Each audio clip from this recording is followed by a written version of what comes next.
Hello, and thanks for joining me. We are talking about 8 tips for being financially prepared for a disaster.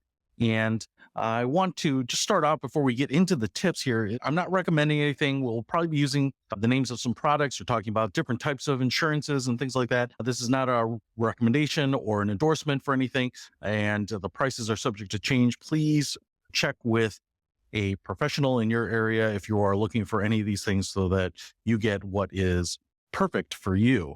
Now, wanted to put together this presentation about being financially prepared for a disaster, really because of a request that we got from a participant. We know that there have been a lot of disasters in the last year or so. And if you recall, here in the Midwest, we've had tornadoes all spring and summer, really tore up a number of areas.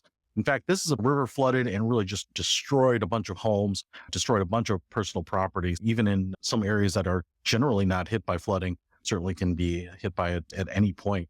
And then, of course, California had a number of earthquakes, actually. And I was actually visiting Southern California when they got hit with one. And California is certainly not the only place that can be impacted by things like earthquakes. Number of disasters can hit you. And what I wanted to talk about were 8 specific quick tips that I think will be really helpful as you get yourself and your family prepared in case a disaster hits.